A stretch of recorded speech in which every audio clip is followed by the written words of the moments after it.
ఎన్ని గెలుస్తామనేది కాదు, ఇలాంటి దుర్మార్గులు రాజకీయాల్లో ఉండడానికి అర్హత లేదు. అందుకే అడుగుతున్నా, ఈరోజు గెలిచిపోతామని ధీమాతో ఇంట్లో పడుకుంటే మోసపోయేది మనమే, ప్రజలు మోసపోతాం. కష్టపడండి. జనసేన తెలుగుదేశం పార్టీ కార్యకర్తలకు విజ్ఞప్తి చేస్తున్నా, ఇంటింటికి తిరగండి, ప్రజల మద్దతు కూడగట్టండి, ప్రజా చైతన్యం తీసుకురండి. ఈ రాష్ట్ర భవిష్యత్తు కోసం ప్రజల్లో ఉత్తేజాన్ని తేండి, వాస్తవాలు చెప్పండి. ఎవరైనా కానీ మాకు పెన్షన్ వస్తుందంటే వాళ్ళకు కూడా చెప్పండి. 200 రూపాయలు పెన్షన్ 2000 రూపాయలు చేసింది నేనే. అదే తెలుగుదేశం వచ్చుంటే మొదటి నెల నుంచి 3000 వచ్చేది. 250, ఇప్పుడు మాత్రం 3000 చేశాడంట. నేను ఒకటే హామీ ఇస్తున్నా, ఎవరైతే ఈ పింఛన్లు తీసుకున్న వాళ్ళకి పింఛన్ ప్రారంభించింది నందమూరి తారక రామారావు గారు, దాన్ని పెంచింది నేను. మళ్ళీ వాళ్ళని ఆదుకునే పార్టీ తెలుగుదేశం పార్టీ. ఇంకో పక్క ఇక్కడికి వచ్చినప్పుడు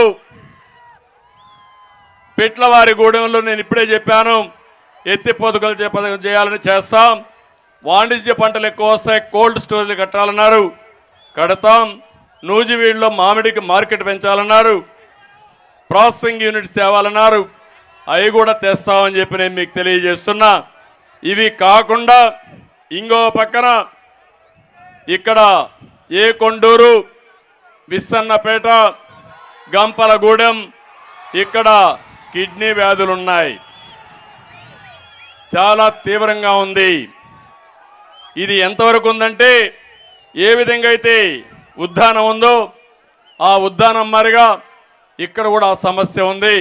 తప్పకుండా శ్రద్ధ పెట్టడమే కాకుండా ఈ సమస్య పరిష్కారానికి, ఈ సమస్య నియంత్రణ కోసం తెలుగుదేశం పార్టీ జనసేన కృషి చేస్తామని చెప్పి కూడా నేను మీకు తెలియజేస్తున్నా.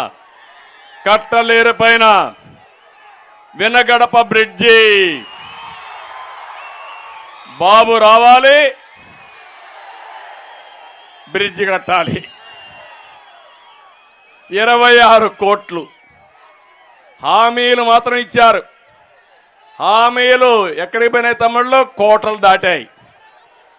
మాటలు కోటలు దాటాయి, చేష్టలు మాత్రం గడప కూడా దాట్లా.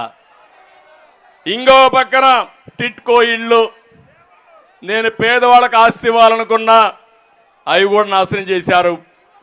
మళ్ళా హామీ ఇస్తున్నా, మీరు ఆ టిట్కో ఇండ్లు పూర్తి చేసే బాధ్యత, మీకు శాశ్వతంగా ఆస్తి కల్పించే బాధ్యత తెలుగుదేశం పార్టీ తీసుకుంటామని హామీ ఇస్తున్నా. ఇప్పుడు నేను అడుగుతున్నా, తెలుగుదేశం జనసేన కూటమి రావాలన్నా లేదా అని మిమ్మల్ని అడుగుతున్నా, అవసరం ఉందా లేదా అని మిమ్మల్ని అడుగుతున్నా. అయితే నేను చెప్పిన దానికి కదిలిరా అని గట్టిగా పౌరుషంగా పిడికిలి బిగించి చెప్పాలి, లౌడ్గా చెప్పాలి, కదిలిరా చెప్పాలి. తెలుగు జాతి స్వర్ణ యుగం కోసం, తెలుగు ప్రజల ఆత్మ గౌరవం కోసం, స్వచ్ఛమైన ప్రజా పాలన కోసం, తెలుగు జాతిని నెంబర్ 1 చేయడం కోసం, పోలవరం పూర్తి కోసం, అమరావతి రాజధాని కోసం, చింతలపూడి లిఫ్ట్ ఇరిగేషన్ కోసం, మన బిడ్డల ఉద్యోగాల కోసం, ఆడబిడ్డల రక్షణ కోసం రాష్ట్రాన్ని కాపాడుకుందాం. సిద్ధంగా ఉన్నారా? ఇంకా నా బాధ్యత, పవన్ కళ్యాణ్ బాధ్యత, తెలుగుదేశం బాధ్యత, లేకపోతే జనసేన బాధ్యత అనుకుంటున్నారా అని మిమ్మల్ని అడుగుతున్నా.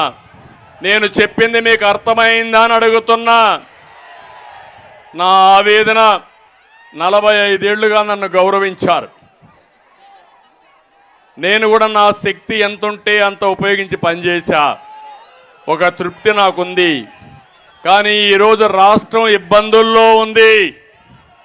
దుర్మార్గుల చేతిలో ఈ రాష్ట్రం బలైపోయే పరిస్థితి వచ్చింది. మళ్ళీ 10 కోట్ల జనాభా తెలుగు జాతి ఉంటే 5 కోట్ల మంది ఆంధ్రప్రదేశ్ రాష్ట్రంలో ఉన్నారు. వారి భవిష్యత్తు కోసం ఆలోచిస్తున్నా. నన్ను ఆశీర్వదించండి, మాతో నడవండి, ముందుకు నడిపించండి. మీరు ఒక అడుగు వేయండి, మేము 100 అడుగులు నడిచే విధానాన్ని మేము నేర్పిస్తామని మీ అందరికీ హామీ ఇస్తూ మరొక్కసారి పిలిపిస్తున్నా. ప్రతి ఒక్కరూ ఆలోచించండి. నేను 2వ రోజు ఈ కార్యక్రమం రా కదిలిరా, ఇంకొక 20 కార్యక్రమాలు ఉన్నాయి. ఈ 20 కార్యక్రమాల లోపల ప్రతి ఒక్క ఇంట్లో చర్చ జరగాలని, ఈ రాష్ట్రాన్ని కాపాడే బాధ్యత ఏదైతే ఆ అబ్బాయిని చూశారు మధ్యాహ్నం భోజనం లేకుండా తెలుగుదేశం పార్టీ జెండా పట్టుకుని తండ్రి భుజం మీద ఎక్కి ఆ పిల్లలు మేము సైతం రా కదిలిరా అంటున్నారు. ఆ సీన్ నాకు కనపడాల, ప్రతి ఒక్క ఇంట్లో కనపడాలా. ఎవరైనా తెలుసో తెలియకుండా వైఎస్ఆర్ కాంగ్రెస్ పార్టీకి ఓటేస్తే జాతికి ద్రోహం చేసినట్టు అవుతుంది, ఈ రాష్ట్రానికి నష్టం చేసినట్టు అవుతుంది, మనం ఎక్కున్న చెట్టు మనమే నరుక్కున్నట్టు అవుతుంది. దయచేసి ఆలోచించమని కోరుకుంటూ ఇప్పుడు గట్టిగా చెప్పాలి. ఎందుకంటే ఇక్కడ 2 సింబల్స్ ఉన్నాయి కాబట్టి నేను చెప్పడం లేదు, కానీ గట్టిగా సైకో పోవాలంటే మీరు కూడా సైకో పోవాలని చెప్పి గట్టిగా చెప్పాలి. సైకో పోవాలి, సైకో పోవాలి, రాష్ట్రం బాగుపడాలి. సైకో పోవాలి, సైకో పోవాలి.